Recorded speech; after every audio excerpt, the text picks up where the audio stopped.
আসসালামু আলাইকুম। এটিএন বাংলা সংবাদে সবাইকে স্বাগত জানাচ্ছি। আমি ভাবনা আহমেদ। শুরুতেই বিআরবি কেবল সংবাদ শিরোনাম। বিদেশ সফরে দেশের স্বার্থ তুলে ধরেছি সংসদে প্রধানমন্ত্রী। চুক্তি বিষয়বস্তু জনসম্মুখে উত্থাপনের আহ্বান বিরোধী দলের। সর্বসম্মত ধন্যবাদ প্রস্তাব পাস।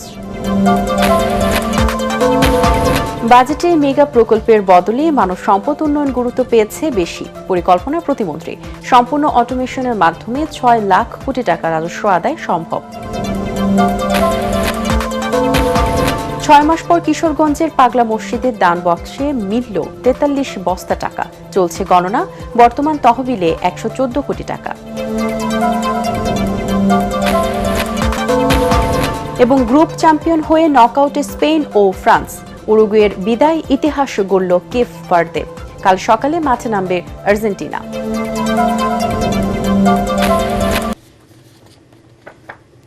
শুনছিলেন বিআরবি কেবল সংবাদ শিরোনাম, এবারে বিস্তারিত। দেশের মানুষের স্বার্থ সুরক্ষায় সরকার দায়িত্ব পালন করছে বলে জানিয়েছেন প্রধানমন্ত্রী তারেক রহমান। মালয়েশিয়া ও চীন সফর শেষে সংসদে যোগ দিয়ে তারেক রহমান জানান, এ সফরের সব অর্জন দেশের মানুষের জন্য। এর আগে প্রধানমন্ত্রীর সফর নিয়ে সংসদে ধন্যবাদ প্রস্তাব উত্থাপন করলে তা সর্বসম্মতিক্রমে গৃহীত হয়। এদিকে সফরের চুক্তির বিষয়গুলো সংসদে উত্থাপন করতে সরকারের প্রতি আহ্বান জানান বিরোধী দলীয় নেতা। তরিক ইসলামের রিপোর্ট। মাননীয় প্রধানমন্ত্রী সাম্প্রতিককালের মালয়েশিয়া এবং ত্রয়োদশ জাতীয় সংসদের বাজেট অধিবেশনের শুরুতে প্রধানমন্ত্রী তারেক রহমানের বিদেশ সফর নিয়ে সংসদে ধন্যবাদ প্রস্তাব উত্থাপন করেন স্থানীয় সরকার মন্ত্রী মির্জা ফখরুল ইসলাম আলমগীর। বলেন, প্রধানমন্ত্রীর এ সফরে বাংলাদেশের সাথে মালয়েশিয়া ও চীনের মধ্যকার সম্পর্ক আরও দৃঢ় হয়েছে। বাংলাদেশের সঙ্গে মালয়েশিয়া এবং গণচীনের যে সম্পর্ক, এটা আরও দৃঢ় হয়েছে এবং বাংলাদেশের অর্থনৈতিক উন্নয়নে তারা তাদের ভূমিকা অক্ষুণ্ণ রাখবেন। শুধু নয়, তারা এটাকে আরও বাড়াবেন, সম্প্রসারিত করবেন। মাননীয় প্রধানমন্ত্রীর কে ধন্যবাদ জানিয়ে, সংসদ থেকে ধন্যবাদ জানিয়ে এই সংসদ থেকে একটি ধন্যবাদ প্রস্তাব গ্রহণ করা হোক। আর অর্থমন্ত্রী আমির খসরু মাহমুদ চৌধুরী বলেন, সফরে মালয়েশিয়া ও চীনের সাথে অবকাঠামো ও বাণিজ্যিক উন্নয়নে সফল আলোচনা হয়েছে। এই ভিজিটে উনি যে একটা বেঞ্চমার্ক, যে মানদণ্ড স্থাপন করেছেন, এটা আগামী বাংলাদেশের রাজনীতিতে শুধু নয়, বিশ্বের সাথে বাংলাদেশের কি সম্পর্ক হবে সেটা নিশ্চিত করেছে। পরে ধন্যবাদ প্রস্তাবকে সমর্থন জানিয়ে বিরোধী দলীয় নেতা শফিকুর রহমান বলেন, দেশের স্বার্থ রক্ষা করে সরকারকে সহযোগিতা করতে আন্তরিক বিরোধী দল। সফরের চুক্তির বিষয়গুলো সংসদকে অবহিত করতে সরকারের প্রতি আহ্বান জানান তিনি। কারো সাথে আমাদের চুক্তি যাই হোক, সেটা হবে মিউচুয়াল ইন্টারেস্টের ভিত্তিতে। আমরা কাউকে ক্ষতিগ্রস্ত করতে চাই না, কিন্তু আমরাও ক্ষতিগ্রস্ত হতে চাই না। এই ভারসাম্যটা রক্ষা করেই আগামীর পলিসি যেন পরিচালিত হয়। আমি মাননীয় প্রধানমন্ত্রীর সুস্বাস্থ্য এবং দীর্ঘায়ু কামনা করছি এবং তার সরকারের সফলতাও কামনা করছি। পরে সংসদে যোগ দেন প্রধানমন্ত্রী। এ সময় বিদেশ সফরের অর্জনকে দেশের মানুষের জন্য উৎসর্গ করে তারেক রহমান বলেন, দেশের মানুষের স্বার্থে কাজ করছে সরকার। বাংলাদেশের মানুষ আমাদেরকে দায়িত্ব দিয়েছে তাদের স্বার্থ দেখার জন্য। আমাদের দলের অবস্থান থেকে আমরা একটি স্লোগান ব্যবহার করি, সেটি হচ্ছে যে বাংলাদেশ ফার্স্ট বা বাংলাদেশ প্রথম। আমি যে কাজটি করার চেষ্টা করেছি মাননীয় স্পিকার, আমি আমার অবস্থান থেকে আমি আমার দেশের মানুষের স্বার্থ নিয়ে কথা বলার এবং সেই স্বার্থ রক্ষা করার চেষ্টা করেছি মাননীয় স্পিকার। এর আগে মালয়েশিয়া ও চীন সফর নিয়ে ধন্যবাদ প্রস্তাব সংসদে সর্বসম্মতভাবে গৃহীত হয়। যারা এই প্রস্তাবের পক্ষে আছেন তারা হ্যাঁ বলুন, যারা এই প্রস্তাবের বিপক্ষে আছেন তারা না বলুন। তরিক ইসলাম, এটিএন বাংলা, ঢাকা। হ্যাঁ জয়যুক্ত হয়েছে, হ্যাঁ জয়যুক্ত হয়েছে। ৬ দিনের মালয়েশিয়া ও চীন সফর শেষে দেশে ফিরে বাবা শহীদ রাষ্ট্রপতি জিয়াউর রহমান ও মা মরহুমা বেগম খালেদা জিয়ার কবর জিয়ারত করেছেন প্রধানমন্ত্রী তারেক রহমান। শনিবার জাতীয় সংসদ অধিবেশনে যোগ দেওয়ার আগে দুপুর 12:15টার দিকে জিয়া উদ্যানে মাজার প্রাঙ্গণে আসেন প্রধানমন্ত্রী। প্রয়াত বাবা মার সমাধি প্রাঙ্গণে পৌঁছে কবরবাসীদের আত্মার মাগফিরাত কামনায় ফাতিহা পাঠ ও মোনাজাতে অংশ নেন প্রধানমন্ত্রী তারেক রহমান। মাজার প্রাঙ্গণ ত্যাগ করার সময় উপস্থিত জনতা ও নেতাকর্মীদের শুভেচ্ছার জবাব দেন প্রধানমন্ত্রী। গত ২১ জুন ৬ দিনের সফরে প্রথমে মালয়েশিয়া, পরদিন চীনে যান প্রধানমন্ত্রী। সরকারের প্রধানের দায়িত্ব নেওয়ার পর এটিই ছিল প্রধানমন্ত্রী তারেক রহমানের প্রথম বিদেশ সফর।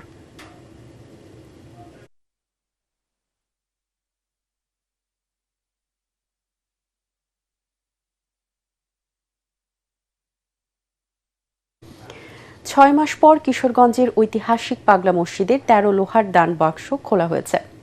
সকালে দান বাক্স খুলে ৪৩ বস্তা টাকা পাওয়া যায়। মসজিদ ব্যবস্থাপনা কমিটির সদস্য, মসজিদ কমপ্লেক্সে অবস্থিত মাদ্রাসা ও এতিমখানার শিক্ষক শিক্ষার্থী, পার্শ্ববর্তী জামিয়া এমদাদিয়া মাদ্রাসার শিক্ষার্থী, ব্যাংক কর্মকর্তা কর্মচারী সহ ৪ শতাধিক মানুষের একটি দল এসব বস্তা ভর্তি টাকা গণনার কাজে অংশ নিয়েছেন।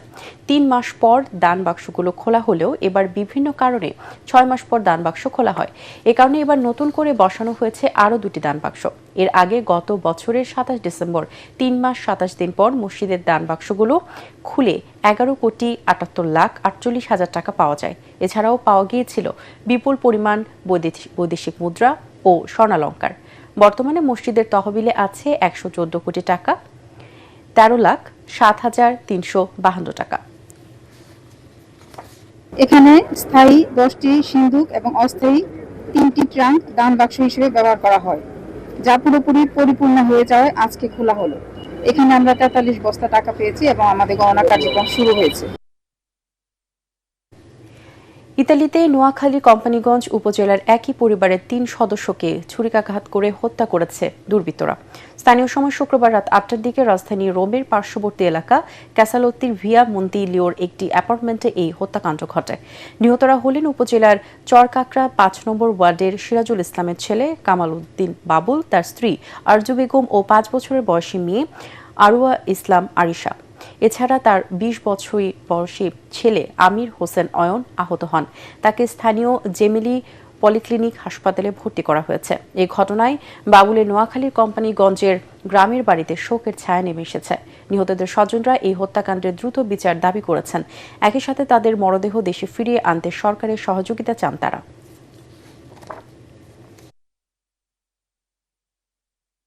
রাজধানীর কাটাবনে একটি ১৪ তলা আবাসিক ভবনে অগ্নিকাণ্ডের ঘটনায় ২ জন নিহত হয়েছেন। রাতে ১২টার ১২ তলার ২টি ফ্ল্যাটে আগুন লাগলে ফায়ার সার্ভিসের ৬টি ইউনিটের চেষ্টায় তা নিয়ন্ত্রণে আসে। এই ঘটনায় ভবনটি থেকে দগ্ধ অবস্থায় উদ্ধার করে হাসপাতালে নেওয়ার পর দুজনের মৃত্যু হয়।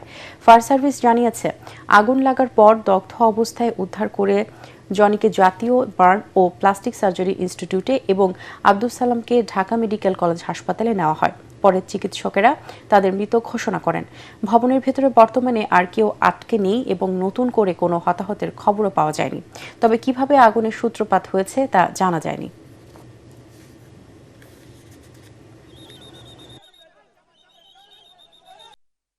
একজন ফোন করে জানাইছে যে স্যার আগুন লাগছে, আমাকে বাঁচান, আর কিছু বলে নাই। তারপর থেকে আর ফোনে পাচ্ছি না। 12D1 আর 13D1 এ অগ্নিকাণ্ড সংঘটিত হয়। অগ্নিকাণ্ড সংবাদ প্রাপ্তির সাথে সাথে আমাদের পলাশী থেকে 2টা ইউনিট এবং সিদ্দিকবাজার ফায়ার স্টেশন থেকে আরও 4টা ইউনিট, মোট 6টা ইউনিট ঘটনাস্থলে উপস্থিত হয়ে প্রায় 2 ঘন্টার ভিতরে অগ্নিকাণ্ডটা নিয়ন্ত্রণ করে নিয়ে আসে। D1 এর ভিতরে, ওয়াশরুমের ভিতরে 2 জন কাটকাপড়া অবস্থায় ছিল, তাদেরকে দ্রুত রেস্কিউ করে আমরা তাকে হাসপাতালে প্রেরণ করি।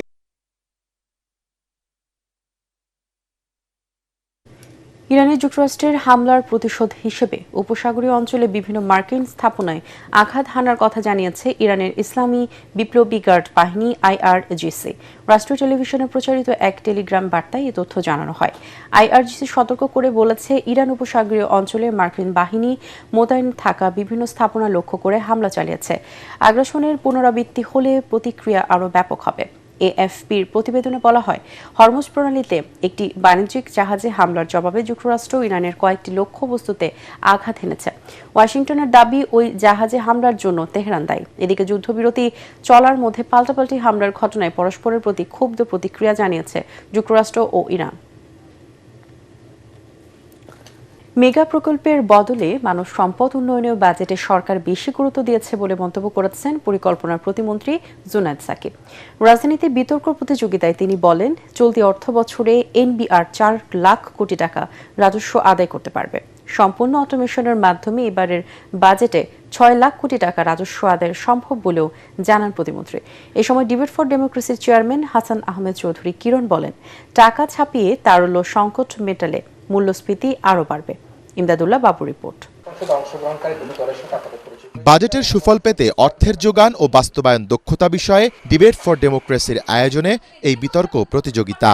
এতে ৯,৩৮,০০০ কোটি টাকার বিশাল বাজেট বাস্তবায়ন ও ৬,৯৫,০০০ কোটি টাকার রাজস্ব আদায়ের লক্ষ্যমাত্রার বিষয়ে তুমুল বিতর্কে জড়ান ছায়া সংসদের সরকার ও বিরোধী দলের বিতার্কিকরা। টাকা ছিল, তাই নষ্ট করার টাকাও ছিল, কিন্তু আপনাকে দেখতে হবে এখন টাকা নেই। আমাদের বাস্তবায়ন দক্ষতা যদি না থাকে তাহলে টার্নওভার আসবে না মাননীয় স্পিকার। এ সময় অনুষ্ঠানের সভাপতি ও ডিবেট ফর ডেমোক্রেসির চেয়ারম্যান হাসান আহমেদ চৌধুরী কিরণ বলেন, ১৬টি ব্যবসায়িক খাতে ভ্যাট আরোপে ভোক্তাদের ওপর চাপ তৈরি হতে পারে। যদি সরকারের মধ্যে সুশাসন থাকে, সরকারের মধ্যে জবাবদিহিতা থাকে, সরকারের যদি রাজনৈতিক সদিচ্ছা থাকে, তাহলে এই যে যত বড় বাজেটই হোক না কেন ২০২৬-২৭ অর্থ বছরে বিএনপি যে বাজেট ঘোষণা করেছে সেই বাজেট বাস্তবায়ন ততটা চ্যালেঞ্জে পড়বে না যতটা চ্যালেঞ্জে বিগত আমলে দুর্নীতি, দুঃশাসন এবং টাকা পাচারের কারণে, অর্থ লুটপাটের কারণে হয়েছিল। সেটা আমরা আশা করি হয়তো এই সরকারের আমলে সেটি আর হবে না। তারল্য সংকট মোকাবেলা করবার জন্য অর্থ ছাপতে থাকে, তাহলে কিন্তু আমাদের এই মূল্যস্ফীতির পরিমাণ এখন যে অবস্থা আছে সেই অবস্থা থেকে আরো বেশি চলে যাবে। অনুষ্ঠানে পরিকল্পনা প্রতিমন্ত্রী জুনায়েদ সাকি বলেন, ঋণ নির্ভরতা কমিয়ে অভ্যন্তরীণ আয়ের উৎস ও বিনিয়োগ বাড়াতে চায় সরকার। ৪ মাসের গতিশীলতায় আমরা দেখতে পাচ্ছি যে রাজস্ব সংগ্রহ ৪ লাখ ছাড়িয়ে যাওয়ার মতো অবস্থা। এনবিআরের যে লক্ষ্যমাত্রা আছে ৬,৫,০০০ যে আমরা আগামী বর্ধিত করব। এখন এই ট্যাক্স বেস বাড়াতে গিয়ে কি আমরা আসলে এনবিআর এর হয়রানির শিকার করব কিনা বেশিরভাগ মানুষকে? এনবিআর কে একটা টোটালি অটোমেশনের জায়গায় নিয়ে যাওয়া হচ্ছে। বিশাল এই বাজেট বাস্তবায়নে অর্থ ও দক্ষতা দুটি বিষয় সমানভাবে গুরুত্বপূর্ণ বলেও মত দেন তারা। গ্যাস, বিদ্যুৎ, জ্বালানি নিরাপত্তা নিশ্চিত করা যদি সম্ভব না হয় তাহলে কিন্তু বিনিয়োগ ও কর্মসংস্থান মুক্ত হবে। বিগত শাসন আমলের সময় যারা ব্যবসায়ী রয়েছে তাদেরকে আশ্বাস দিয়ে বিভিন্ন মিল ফ্যাক্টরি খোলা হয়েছিল, কিন্তু তারা বিনিয়োগ করে মিল ফ্যাক্টরি খুলেছে, কিন্তু গ্যাস ও বিদ্যুতের অভাবে সেই ফ্যাক্টরি চালু করতে না পারার কারণের জন্য সেখানে আমরা দেখেছি প্রায় ২৩,০০০ কোটি টাকা এখন অলস পড়ে আছে। ৫৫০টির মতো ছোট বড় শিল্প কারখানা সেখানে বন্ধ রয়েছে। জ্বালানির ক্ষেত্রে সরকার এগেইন খালি প্রতিশ্রুতি নয়, পরিষ্কার নীতিগত পরিবর্তন হচ্ছে। একটা আত্মনির্ভরশীল জ্বালানি নীতি তৈরি করা, মেগা প্রকল্পের চাইতে মানব সম্পদের উন্নতিটা হচ্ছে প্রধান বিবেচনা এবং প্রয়োজনীয় প্রকল্প আমাদের গ্রহণ করতে হবে। জাস্ট মেগা প্রকল্প বানিয়ে বানিয়ে মানুষকে চমকে দিয়ে উন্নতির একটা ফানুস তৈরি করে সেখান থেকে মেগা লুটের ব্যাপারে এই সরকারের কোনো আগ্রহ নেই। বিতর্কে প্রাইমেশিয়া ইউনিভার্সিটিকে হারিয়ে কুমিল্লা ভিক্টোরিয়া সরকারি কলেজের বিতার্কিকরা বিজয়ী হন। ইমদাদুল্লাহ বাবু, ATN বাংলা, ঢাকা। রাজধানীর লেকগুলোর সৌন্দর্য বর্ধন, বর্জ্য অপসারণ এবং ডেঙ্গু প্রতিরোধে সমন্বিত উদ্যোগে মাঠে নেমেছে সরকারের একাধিক মন্ত্রণালয় ও সংশ্লিষ্ট সংস্থা।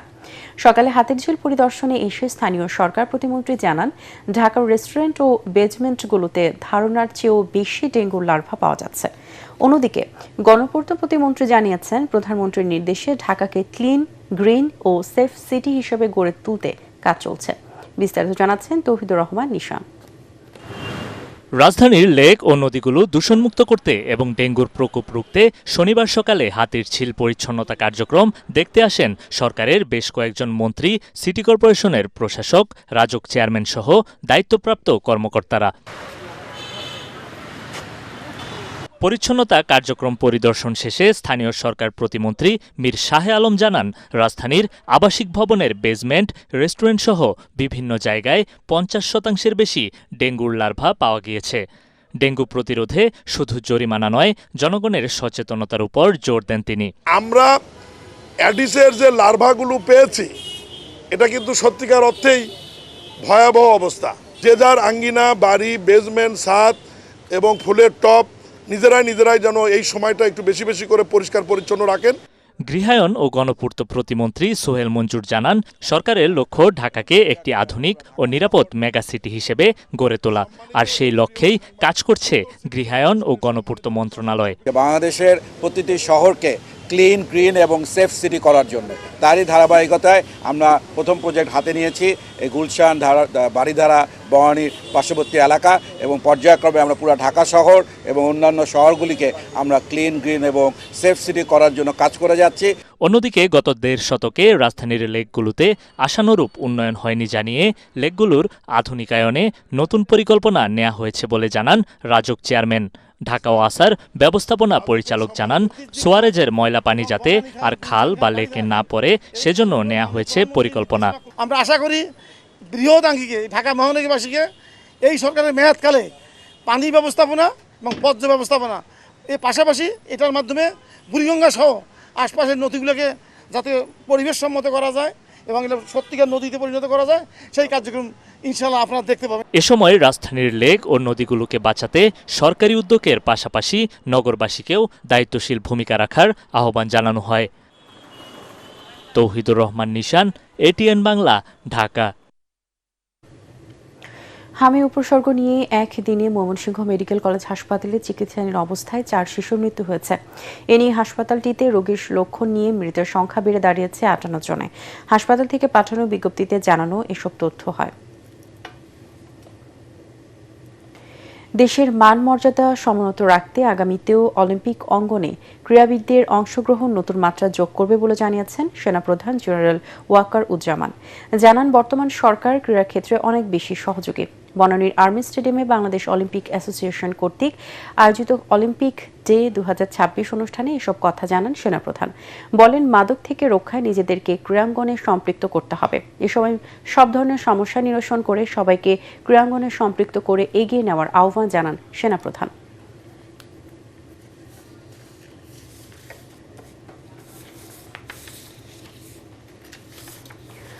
ভারত বরাবরই বাংলাদেশকে ন্যায্য পানির হিসা থেকে বঞ্চিত করেছে বলে মন্তব্য করেছেন জনতার দলের চেয়ারম্যান ব্রিগেডিয়ার জেনারেল অবসরপ্রাপ্ত শামীম কামাল। জাতীয় প্রেস ক্লাবের সীমান্তে ভারতীয় আগ্রাসন ও পানি সন্ত্রাস নিয়ে আলোচনা সভায় তিনি একথা বলেন।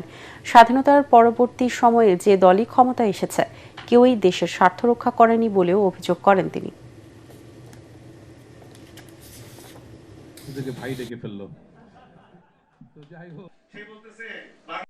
স্বাধীনতার পরে যত রাজনৈতিক দল বাংলাদেশে আসছে নির্লজ্জের মতো বাংলাদেশের স্বার্থ বিক্রি করে দিয়েছে।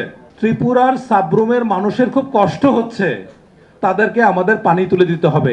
এই ফেনী নদী থেকে হাসিনা সরকার ত্রিপুরা সরকারকে বা সাবরুমবাসীকে প্রতি সেকেন্ডে 1.82 কিউসেক পানি প্রত্যাহারের অনুমতি দিয়েছে। চিন্তা করতে পারছেন, আমার কিছুই নাই, আমার মানুষ মানে পানিতে শেষ হয়ে যাচ্ছে। যখন পানি দরকার তখন পানি পায় না, যখন পানি দরকার নাই তখন ভেসে যাচ্ছে। এবারে পূবালী ব্যাংক বাণিজ্য সংবাদ।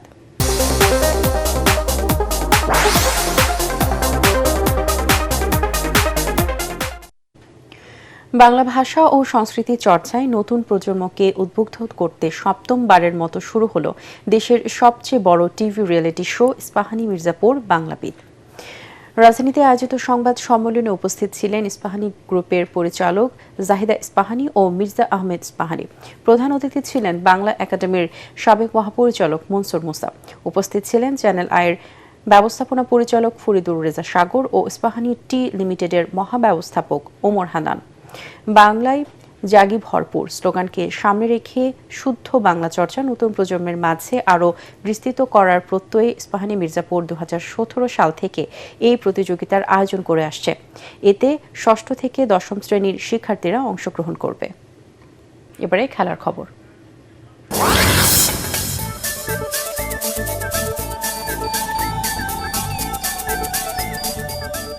গ্রুপ পর্বের শেষ ম্যাচে রাত 3টায় মাঠে নামছে ফুটবলের পরাশক্তি ইংল্যান্ড প্রতিপক্ষ পানামা। একই সময়ে অন্য ম্যাচে ক্রোয়েশিয়ার মুখোমুখি হবে ঘানা। এরপর ভোর 5:30টায় হাই ভোল্টেজ ম্যাচে লড়বে কলম্বিয়া ও পর্তুগাল। এই ম্যাচের ফলাফলের পর পুরোই নির্ভর করছে গ্রুপ কে এর শীর্ষস্থান। একই সময়ে DR কঙ্গো খেলবে উজবেকিস্তানের বিরুদ্ধে। সকাল 8টায় মুখোমুখি হবে আলজেরিয়া ও অস্ট্রিয়া। আর একই সময় বর্তমান চ্যাম্পিয়ন আর্জেন্টিনা লড়বে জর্ডানের বিপক্ষে।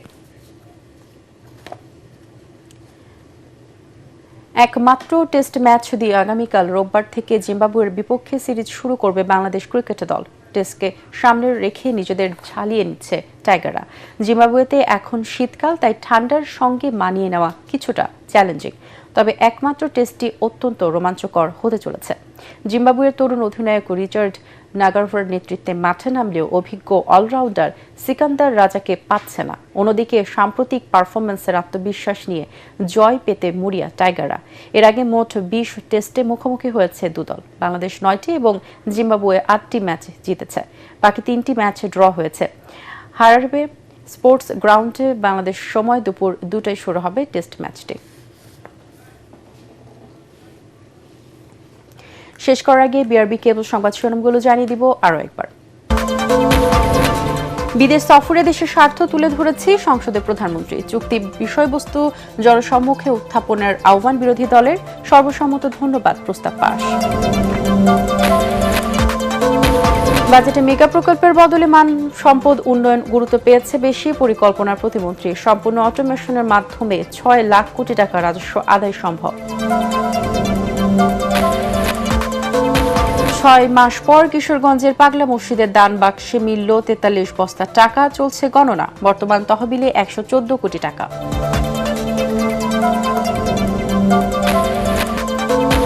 এবং গ্রুপ চ্যাম্পিয়ন হয়ে নকআউটে স্পেন ও ফ্রান্স। উরুগুয়ের বিদায়, ইতিহাস গড়ল কেপ ভার্দে। কাল সকালে মাঠে নামবে আর্জেন্টিনা।